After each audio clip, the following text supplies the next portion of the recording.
RIFM. Hello sa inyo mga idol. Please call me Sean. 40 years old mula Pasay City. Isa ako sa mga silent listener ng programa nyo. Pero tulad din ng iba, meron ding isang kwento ng buhay ko ang gusto kong ibahagi sa inyo. Isang kwentong masasabi kong dahilan para mahubog ako sa kung sino man ako ngayon. Namatay ang mama ko noong ipinanganak niya ako. Kaya halos kami lang ng papa ko ang magkasama.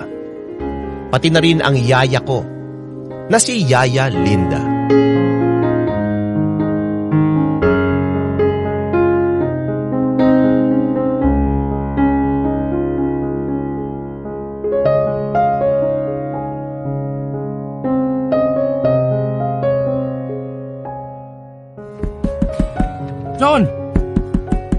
John, buksan mo nga itong pinto!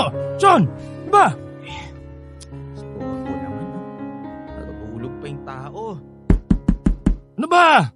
Bubuksan mo to o sisirain ko tong pinto mo? Oo na, nandyan na. Ay, nako. Oh, ano ba kasi yun? Kita mong natutulog pa ako eh. Bakit ba ang tigas-tigas ng ulo mo, ha? Anong sinabi ko sa'yo? Ayokong ginagabi ka ng uwi. Anong mahirap intindihin doon? Ay, nako, si Papa naman oh. Wala naman akong pasok ngayon eh, saka nag-text ako sa'yo. Siguro hindi mo lang nabasa. At talagang ako pa ang may kasalanan ngayon, ha? Hindi ka lang ginabi. Amoy alak ka pang bata ka. Kailan ka ba natutong uminom? Ano namang masama kung uminom ako? Eh, ikaw nga halos parating alak na yung iniinom mo eh. Bakit ako hindi ako pwede? Ba't nangangatwiran ka pa? Totoo naman kasi. Saka bakit mo ba ako pinagsasabihan ng ganyan? Lalaki naman ako ah. Kaya ko ang sarili ko kahit gabihin ako ng uwi sa daan. At sa tingin mo tamang dahilan yan?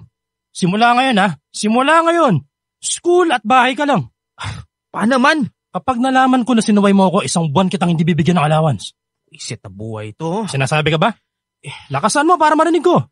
Ang sabi ko, buwisit tong buhay na to. Ba't talaga nga naman? Kuya Robby, tama na po ang aga-aga. Nag-aaway kayong dalawa. Pagsabihan mo yung bata niyan ha? Namumuro na sa akin yan. Sige na kuya, ako nang bahala kay Sean. Nakahanda na yung breakfast. Kumain na po kayo. Nawalan na ako ng gana. Makaalis na nga lang.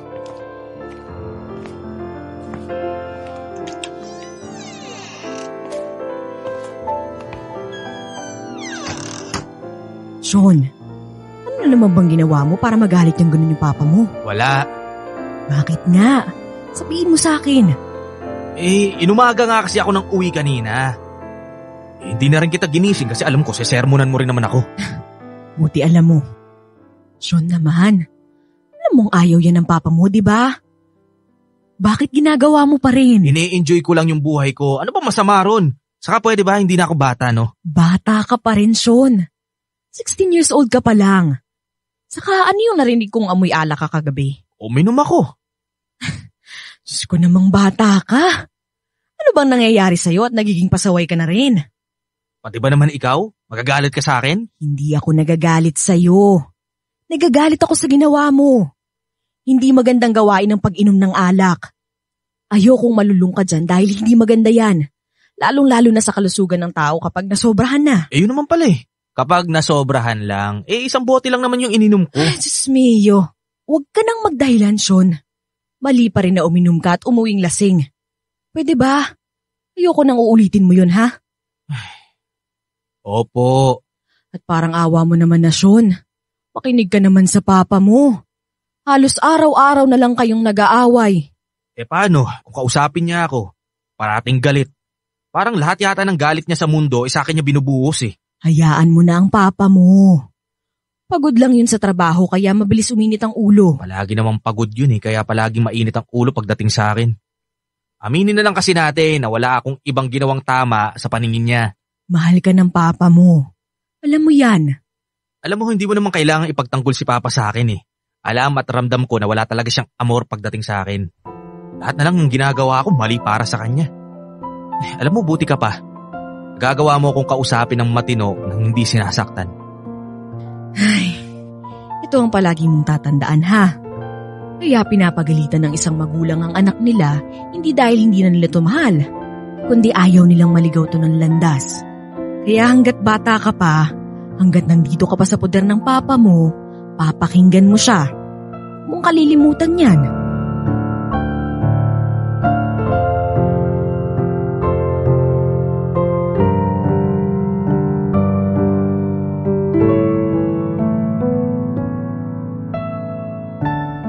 Mula pagkabata hanggang sa nagbinata ako, si Yaya Linda ang nagasikaso sa akin sa lahat ng bagay.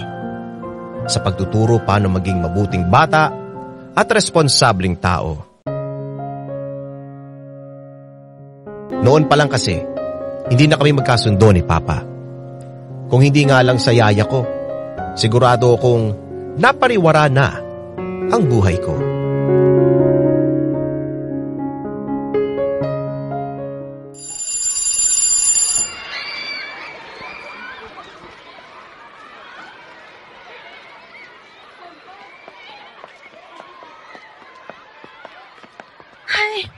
Mabuti na lang at walang nakaupo rito.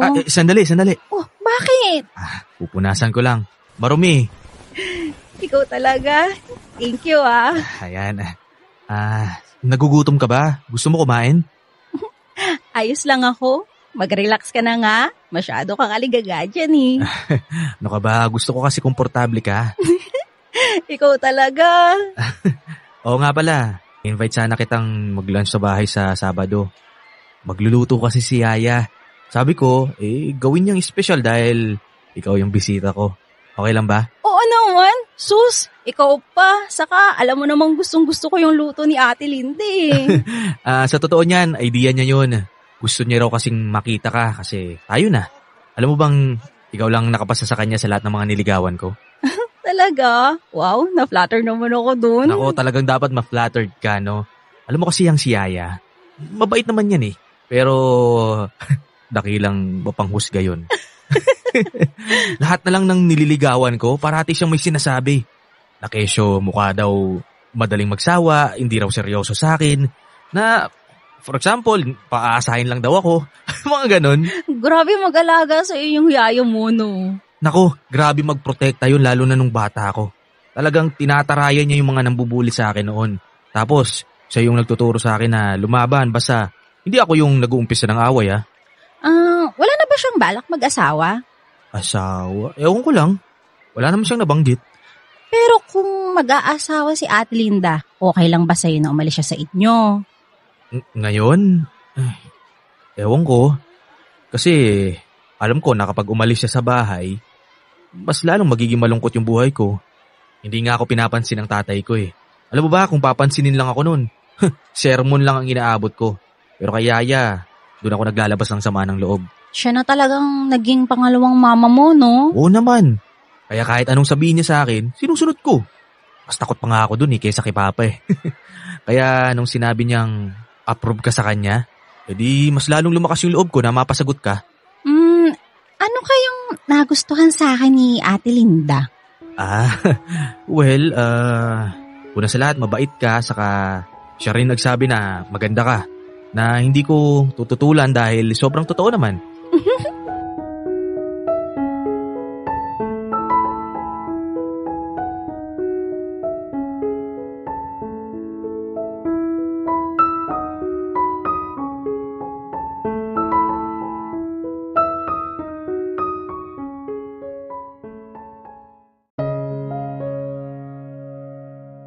Pagkalipas ng ilang buwan, sinagot na rin ako sa wakas ni Eileen. At alam niyo kung sino ang pinakamasaya at kinilig? Siyempre, ang Yaya Linda ko. Botong-boto siya sa girlfriend ko. Kaya mas lalong naging magaan ang lahat sa akin.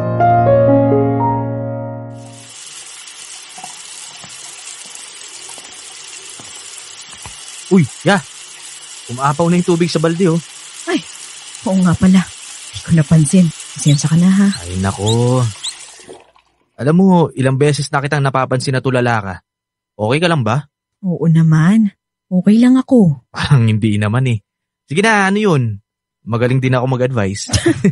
Ikaw talagang bata ka. Wala lang to. Sige na, sabihin mo na. Sige na nga. Pero wag mo sasabihin na corny ako si ano kasi, si Remy. Oh, si Kuya Remy? Yung boyfriend mo? Bakit? Ano meron? Naghiwalay na kami. Ha? Bakit? Anong nangyari? Di ba nakwento mo na may plano na kayong magpakasal? Oo. Kaso ang gusto niya kapag kinasal na kami, iiwan ko yung trabaho ko dito. Siyempre tumanggi ako. Nag-away kami tapos hanggang sa ako na nakipaghiwalay sa kanya. Hindi niya kasi naiintindihan yung dedikasyon ko sa pagtatrabaho sa inyo ng papa mo. Ayaw pa kitang iwan. Yaya naman eh. Alam mo okay lang naman. Kaya ko ang sarili ko. Saka gusto ko rin naman syempre na maging masaya ka. Gusto ko rin na magkapamilya ka. Okay lang ako. Masaya naman ako sa ginagawa ko. So, wala na talaga? Hindi na kayo magkakabalikan? Hindi na siguro. Mas gusto ko dito eh. Halos ako nang nagpalaki sa'yo. Mula noong baby ka hanggang ngayon na binata ka, ako nag-alaga sa'yo. Kaya mahirap para sa akin na iwan ka. Lalo na't hindi pa kayo ayos ng papa mo. Paano yan? Baka mamaya hindi ka na makapag-asawa. Okay lang. Kontento na ako dito. Sigurado ka? Ayaw mo bang magkaanak? Ayaw mo bang magkapamilya? Nako, sa'yo pa lang parang ayoko na eh. Lah, grabe naman to. Ang bait-bait ko kaya. Biro lang. Pero sa bagay, medyo okay na rin kasi pagka-graduate namin ni Aileen, magtatrabaho lang kami ng ilang taon tapos saka kami magpapakasal. Hindi, ikaw na magiging yaya ng mga anak ko. Ay nako, ikaw ha? Bago mo isipin yan, magtapos ka muna sa pag-aaral mo. At mag-aasawa ka lang kapag alam mong kaya mo na ang sarili mo. Sean, ikaw ang lalaki, kaya ibig sabihin ikaw ang magiging provider ng pamilya mo. Bago mag-anak, siguraduhin kayang buhayin ng anak. Naiintindihan mo ba yon? Ay, namang si Yaya oh. Nagkikwentuhan lang tayo, naninermo na naman. Ganun talaga. Hindi normal na usapan to kung walang konting paninermon.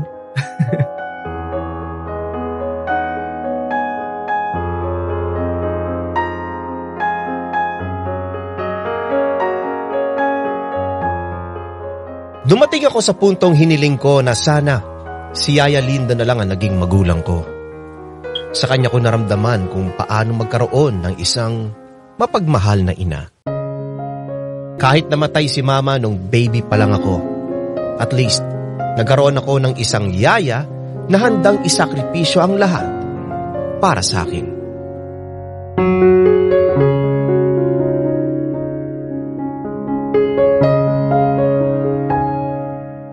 Alam kong ang baduy pakinggan at medyo nakakahiya sa isang katulad kong lalaki. Pero sasabihin kong mahal na mahal ko si Yaya Linda. Alam ko na kapag nawala na siya sa amin, hindi ko alam kung ano ang mangyayari sa akin. Pero sa awa ng Diyos, nakagraduate na ako at nakahanap ng magandang trabaho, nasa poder pa rin namin si Yaya. Kaya sa lahat ng mga magagandang nangyayari sa buhay ko, siya ang naging kasama ko.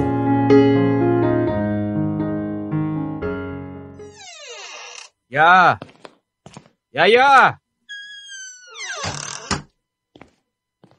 Oh, bakit? Halika rito. May good news ako. Ano yun? Alam mo ba, nag-yes na si Aileen. Talaga? Naku, congratulations anak! Halika nga dito, payakap nga ako. Masayang masaya ako para sa'yo. Thank you. Oh, kailan ang kasal? Saan gaganapin? Relax lang, Yaya ha. Kakapropose ko lang kanina. Nasa venue agad tayo eh. Naku, buti na lang pumayag si Aileen. Kaya naman pala nakaporma ka kanina eh. Nakita ko pang nagtoothbrush ka. Talagang may date ka. Ala, grabe naman si Yaya oh. Nagtutoothbrush naman ako palagi. Mas inayos ko lang kanina para alam mo na, fresh breath. Baka mamaya mapanaw si Aileen sa hininga ko eh. Sos, mabuti na lang at sinasama ko sa paggrocery yung unique toothpaste na mayroong Max Protect formula. Kaya Max Alaga, Max Protectado with Unique. Oh, kinabahan ka ba kanina? Nako, sobra Yaya. Hindi ako mapakali. Tapos nung lumuhod na ako sa harap ni Aileen, alam mo ba, nangatog pa yung tuhod ko. Buti na nga lang nakapagsalita pa ako eh. At saka ito pa, nung tinanong ko na, teka, ba't ka umiiyak? Masaya lang ako para sa'yo anak. Dininig ng Diyos ang hiling ko na sana may magmahal sa'yo ng totoo at ayan na nga, nangyari na. Bubuo ka na ng sarili mong pamilya. Hindi mo na ako kakailanganin. Ay nako, nagdrama na naman ang yaya ko. Anong hindi ka kailanganin? Dapat nga, mas magpalakas ka ngayon kasi ikaw ang mag-aalaga ng mga magiging anak ko. Usapan natin yan dati, di ba? Naku, sa tanda kong to, ipagkakatiwala mo pa rin sa akin ang anak mo. Siyempre, ikaw ang pinaka-pinagkakatiwalaan ko sa lahat, yaya. Ay, naku. Oo nga pala. Kailan mo sasabihin yan sa papa mo? Bahala na kung kailan. Sigurado namang hindi ako kakausapin yun dahil busy yun sa sarili niyang pamilya. Sean, dapat sabihin mo pa rin yan sa kanya. Tatay mo pa rin siya. Hindi pwedeng wala siya sa kasal mo. Ay, alam mo, ayos lang. Andiyan ka naman eh. Hindi pwede yan. Baka kung anong sabihin ng mga kamag-anak mo. Tsaka baka mamaya, isipin nila na nakikipamilya ko sa inyo. Alam mo, yaya, wala akong pakialam sa sasabihin ng iba dahil una sa lahat, kasal ko yon. Ako ang masusunod. Saka, ano naman kung sabihin nila yon? Di mas magiging magulang ka pa sa akin kaysa kay papa.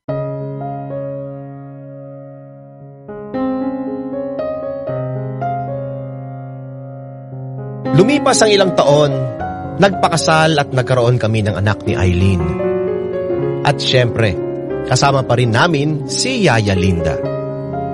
Dahil sa ilang taon na rin ang lumipas, nakikita ko na rin ang katandaan ng yaya ko. Parati nang nagkakasakit at humihina na ang katawan.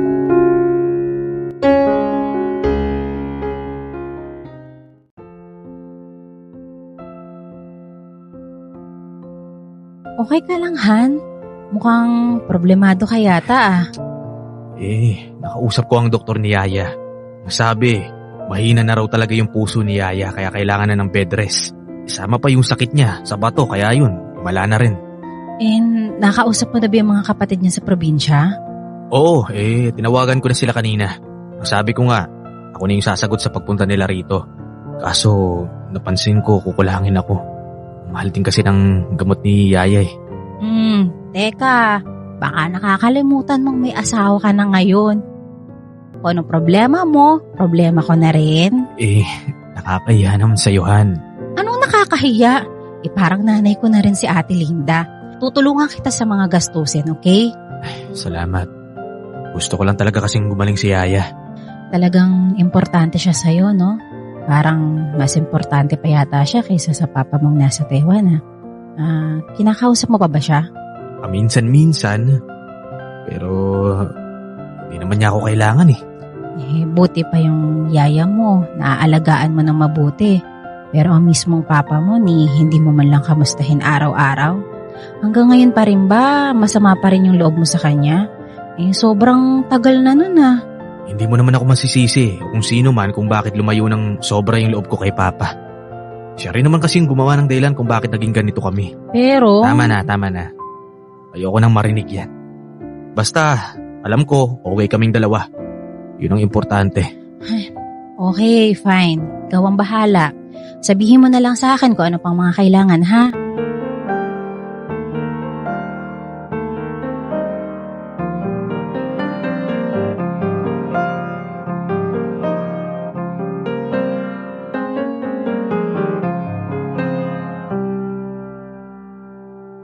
Yaya, good morning! Good morning din, Nikki. Mwah! Sarap naman ng halik na yon. Ganda ng gising mo ngayon na.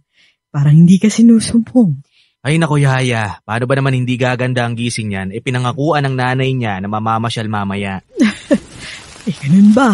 Ang dami-dami nitong damit Okay lang po yun, Yaya. The more, the merrier. Ginawan ka po pala namin ni Daddy ng breakfast. Salamat. Kamusta na ba yung pakiramdam mo? Nilalagdat ka pa rin ba?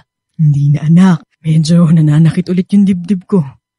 Nakakalimutan ko kasing uminom ng gamot. Ay nako naman Diba ang usapan natin dapat on time kang iinom ng gamot para bumuti yung pakiramdam mo? May pasensya ka na anak. Nag-uulyanin na ata ako Siguro, Daddy, bigyan na lang natin ng alarm clock si Yaya para hindi na niya makalimutan yung gamot niya, di ba? Alam mo, pwede yan anak. Sige na Yaya, kumain ka na ng breakfast mo. Okay, Yaya. Susubuan na lang kita, ha? Naku, Nikki, huwag na. Hindi na ako baby. Sige na, Yaya. Naku, kopyang-kopya mo talaga ang daddy mo nung kabataan niya. Ganyan na ganyan din kakulit. Hindi titigil hanggat hindi pinagbibigyan. Pero parati mo naman akong pinagbibigyan, di ba? Hindi ko rin naman ako matiis eh. Abay, syempre. Alam ko kasi na hindi mo ko titigilan buong araw eh. Pero kahit ganon, mahal na mahal pa rin kita. At kung hindi rin naman dahil sa'yo, hindi ko alam kung ano ang magiging buhay ko ngayon, Yaya. Kaya, Yaya, magpapagaling po kayo, ha? Iinom po kayo ng gamot para maging okay na po ulit yung pakiramdam nyo. Para makakapasyal na po tayo, di ba? Sige na nga.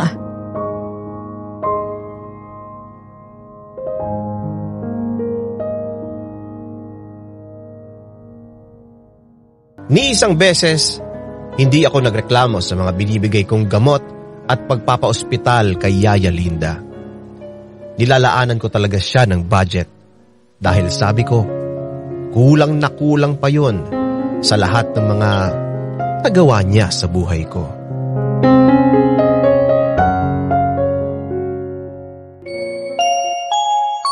Paging Dr. Di Pasupil. Dr. Di Pasupil, please proceed to the emergency room. Sean? Sean? Ikaw pala yan, kakarating mo lang? Oo. Dumaan lang ako rito para tignan ang kalagayan ni Yaya. Kamusta na siya? Sa awa ng Diyos, medyo umokay naman siya. Nasaan ang mga kamag-anak niya? Yung huling text sa akin, sabi nasa biyahe na raw sila. Siguro bukas ng gabi nandito na raw sila. Okay, good. Ayaw mo bang umuwi muna? Pwede naman akong umabsent sa trabaho para makapagbantay dito. Hindi na. Hindi rin naman ako makakapagpahinga sa bahay eh. Saka nag-leave talaga ako sa trabaho para rito. Okay, sige. Ikaw ang bahala. Ihahatid ko lang sa school si Nikki tapos dediretso na ako sa trabaho ha. Anong gusto mong dalhin ko rito mamaya? Yung mga damit na lang siguro tapos ipalaban mo na to kay Emma. Sige, sigurado ka bang okay ka lang dito? Oo, sige na. Baka mahuli pa kayo ni Nikki. Okay. I love you. I love you too.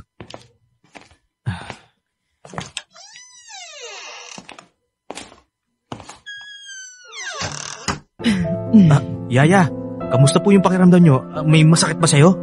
Wala naman anak. Maayos ang pakiramdam ko. Bakit ganyan ang itsura mo?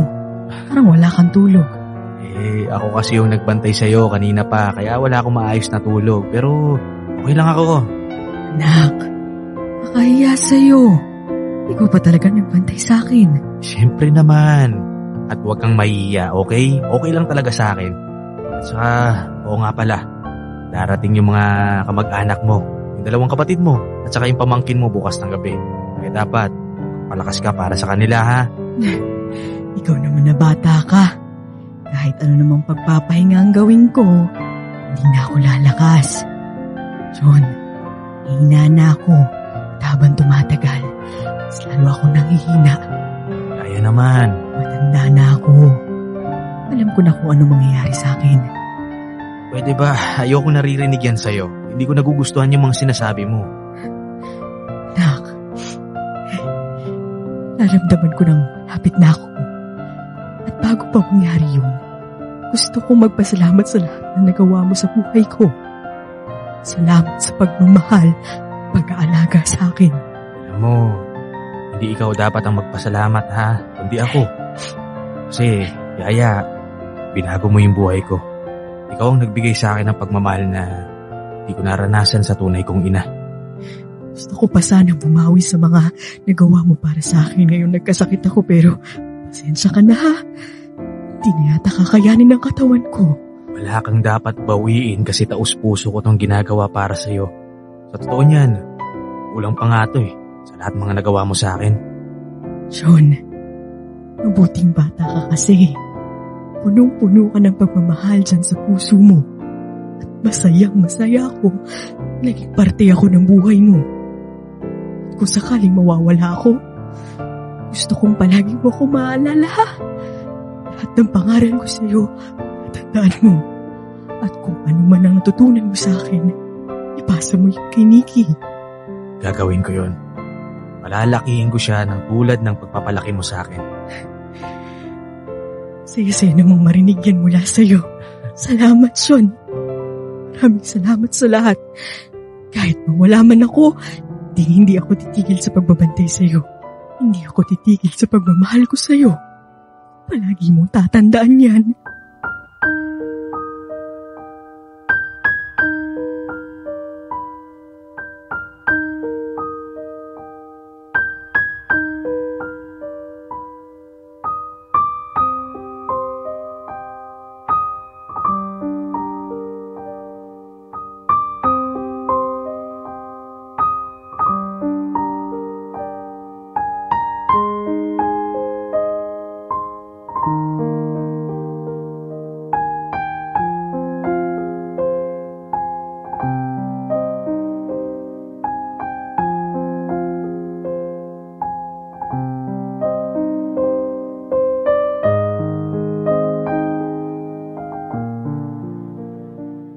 Sa ngayon, umuwi na si Yaya Linda sa probinsya nila. Malungkot man pero kinailangan ko na siyang pakawalan. Naisip ko kasi na tumatanda na siya at dapat lang na makasama na niya ang pamilya niya. Regular pa rin o ko pa rin siyang kinakamusta. At kapag kailangan nila ng pera, hindi ako nagdadalawang isip na magpadala. Dahil kahit malayo na sa akin si Yaya Linda, hindi pa rin mawawala ang pagmamahal ko sa kanya. Simple man ang naging kwento ko, pero sana nakapagbigay ito ng inspirasyon at aral sa lahat ng mga nakikinig sa inyo. Maraming salamat sa lahat ng bumubuo ng Dear IFM at syempre sa inyo rin mga idol. Nagpapasalamat. Sean.